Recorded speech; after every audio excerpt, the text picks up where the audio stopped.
పోరాడతాం అంగన్వాడీల సమస్యలు పరిష్కరించేంత వరకు సిఐటియు అంగన్వాడీ కార్మికుల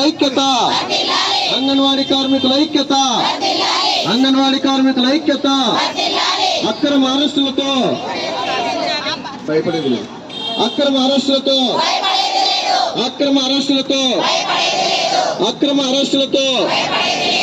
అంగన్వాడీల అక్రమ అరెస్టులతో చెప్పేసి మళ్ళీ మేము డిసెంబర్ 12వ తారీఖు నుంచి కనీస వేతనాలు తక్కువతో ఉన్నాము.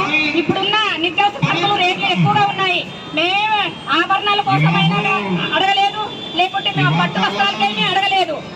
మేము అడిగేది ఎందుకంటే మా కుటుంబాన్ని గడవలేక మీరు పెంచిన రేట్లకు నిత్యావసర సరుకుల రేట్లు మితిమీరిపోయినాయి కాబట్టి మాకు ఇచ్చే వేతనం సరిపోదు. కాబట్టి మేము ఈ రోజు మిమ్మల్ని అడగడానికి వస్తే మేము ఈ రోజు 42 రోజులైంది రోడ్డుకి, కానీ మాకు ఒక్క డిమాండ్ కూడా నెరవేర్చలేదు. ఇంతవరకు పిలిచి కూడా మమ్మల్ని చర్చించలేదు. మరి మేము సమ్మె చేస్తున్నందుకు మరి మంత్రులు కానీ మరి సలహాదారుడు సజ్జలు కానీ మరి ఆ ముఖ్యమంత్రి దగ్గరికి తీసుకెళ్లారో లేదో తెలియదు. మాకు సోకాస్ నోటీసులు ఇచ్చారు, తర్వాత మెమోలు ఇచ్చారు, ఎస్మా చట్టం కూడా ఇచ్చారు. కానీ మేము ఎటువంటి చట్టాలు కానీ సోకాస్ నోటీసులు కానీ అదరలేదు, బెదరలేదు. మరి ఈ రోజు మరి జగనన్నకి 42 రోజులైనా కూడా మా సమస్య తెలిసిందో లేదో మరి జగనన్న అడుగుదామనే ప్రోగ్రామ్ తో మేము ఈ జనవరి 22వ తారీఖున విజయవాడకు ప్రోగ్రాం పెట్టుకున్నాము. మరి 21వ తారీఖు రాత్రికే మమ్మల్ని 20వ తారీఖు హౌస్ అరెస్టులు చేసి బస్ స్టాండ్ లో అరెస్ట్ చేసి ఎక్కడ వాళ్ళని అక్కడ బంధించి మమ్మల్ని విజయవాడకు పోకుండా చేశాడు. కానీ ఆయన మేము మా పోరాటాన్ని మాత్రం ఆగము. అక్కడ అమర నిరాహార దీక్షలు చేస్తున్నారు. వాళ్ళు చాలా అనారోగ్య పరిస్థితుల్లో ఈ రోజు హాస్పిటల్ పాలు కూడా అయ్యారు. కానీ అక్కడ అమర నిరాహార దీక్షలు మీరు చెదరగొడితే మాత్రం మా దీక్షలు ఆగమని చెప్తున్నాము. ఎక్కడి వాళ్ళు అక్కడే ఇక్కడే ఈ గూడూరులో కానీ మేము ఆ నిరాహార దీక్షలు చేస్తాము, ఖచ్చితంగా చేస్తాము. ఆ పోరాటాన్ని పరిష్కరించుకుంటామని చెప్తున్నాను. పెట్టినా కూడా భయపడలేదు అని ఈ రోజు కదా టర్మినేషన్ లెటర్స్ మీకు అందిస్తున్నామని చెప్పేసి కలెక్టర్లో కాగితాలని చెప్పి యూట్యూబ్ లో ప్రతి చోట కూడా తర్వాత మాకు వాట్సాప్ మెసేజ్ కూడా చాలా వచ్చినాయి.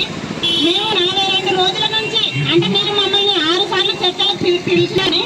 మీరు చర్చలకు పిలిచి కూడా మాకు ఏమైనా సమస్యను పరిష్కరించినారా?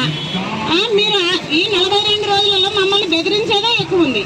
మమ్మల్ని బుజ్జగించి బెదిరించడం, ఫస్ట్ బుజ్జగిస్తారు, తర్వాత బెదిరిస్తున్నారు. అంటే మీకు ఏది నచ్చితే విధంగా మాకు చరిత్రలో ఇంతకుముందు పిచ్చితుగుల పాలన అని ఒకటి ఉండేది. అది విన్నాం కానీ కేవలం ఇది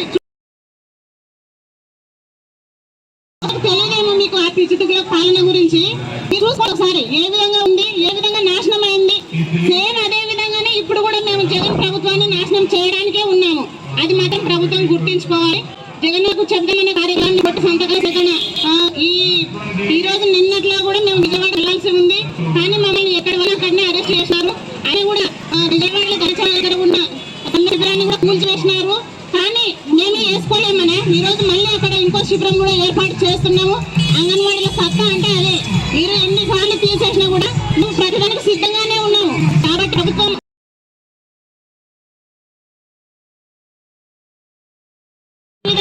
ఆంధ్రప్రదేశ్ లో ఎవరు కూడా సమ్మె చేసినా ఒక 5 రోజులు 10 రోజులకి కంపల్సరీ వాళ్ళ సమస్యలు పరిష్కరిస్తారు. కానీ 42 రోజులుగా మేము అంగన్వాడీలో సమ్మె చేస్తున్నామంటే మాకు తెలిసి ఇదే మాది ఎక్కువ రోజులేమని మేము అనుకుంటున్నాము. అంటే వేరే రాష్ట్రాలలో కూడా కొంతమంది చేసినారు. కానీ ఆంధ్రప్రదేశ్ లో 42 రోజులు అంటే ఇదే ఎక్కువనే.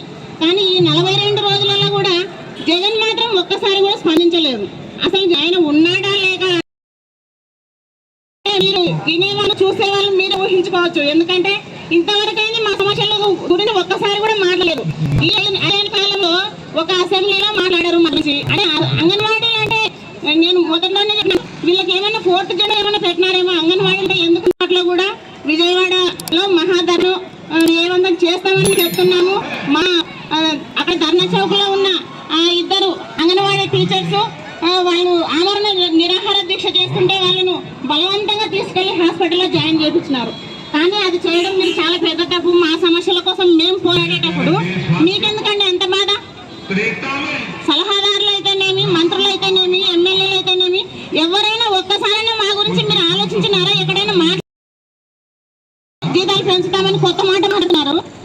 టీచర్స్ కాదు, ప్రభుత్వ ఉద్యోగులం కాదు. ఆ మాత్రం తెలియదా మీకు?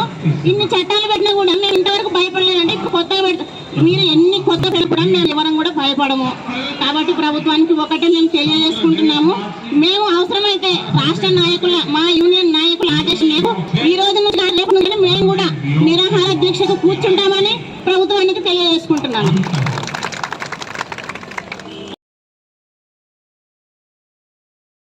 రెండో రోజుకు చేరుకుంది. అంటే 42 రోజులుగా అంగన్వాడీ కార్మికులు సమ్మె చేస్తూ ఉంటే రాష్ట్ర ప్రభుత్వం కానీ రాష్ట్ర ముఖ్యమంత్రి కానీ అసలు రాష్ట్రంలో ప్రభుత్వం ఉందా లేదా, లేదంటే రాష్ట్రంలో జగన్మోహన్ రెడ్డి ముఖ్యమంత్రిగా ఉన్నాడా లేదా అనేది కూడా తెలియని పరిస్థితి ఈరోజు రాష్ట్రంలో దాపరించింది. ఎందుకంటే ఒక పక్క మహిళలు 42 రోజులుగా సమ్మె చేస్తున్నారు అంగన్వాడీ మహిళలు. మేము మహిళల పక్షపాతి పార్టీ అని చెప్పుకుంటున్నాడు జగన్మోహన్ రెడ్డి, కానీ మహిళలకు అంగన్వాడీ మహిళలకు మాత్రం న్యాయం చేయలేని పరిస్థితిలో ఉన్నారు.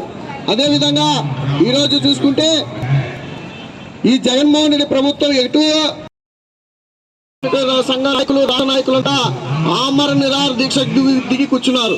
వాళ్ళు కూర్చున్న వాళ్ళని కూడా నిన్న మొన్నట్లో మరి నాయకులను, ముఖ్యమైన నాయకులను కూడా వాళ్ళు అరెస్టులు చేసి తీసుకువెళ్ళి హాస్పిటల్ అడ్మిట్ చేసే పరిస్థితి. అంటే వాళ్ళ ప్రాణాలకు తెగించి వాళ్ళు కూర్చున్నారు. వాళ్ళ పల్స్ రేట్లు, వాళ్ళ ప్రాణపాయ స్థితికి వస్తే జగన్ ప్రభుత్వం వాళ్ళు ఎక్కడ చనిపోతే మా ప్రభుత్వం చెడ్డ పేరు వస్తుందని రాత్రికి రాత్రి వాళ్ళని తీసుకెళ్లి అరెస్ట్ చేసి వాళ్ళని హాస్పిటల్ అడ్మిట్ చేసే పరిస్థితి తీసుకొచ్చారు. అదేవిధంగా నిన్న కూడా జగన్మోహన్ రెడ్డి చేసిన సమ్మె శిబిరాలను కూడా కూల్చేసే పరిస్థితి తీసుకొచ్చాడు. నిన్న విజయవాడలో సమ్మె చేసే శిబిరాన్ని కూడా కూల్చేశారు. అంటే జగన్మోహన్ రెడ్డికి అంగన్వాడీలు అంటే ఎటువంటి పరిస్థితి, ఎటువంటి ఆలోచన ఉందో ఒకసారి ఆలోచన చేయండి. జగన్మోహన్ రెడ్డికి మహిళలంటే లెక్కలేనిదనం అయిపోయింది, అంగన్వాడీలు అంటే అస్సలు లెక్కలేనిదనం అయిపోయింది. పైకి మాత్రం నేను మహిళల పక్షపాతి బాటే అని చెప్పుకుంటున్నాడు.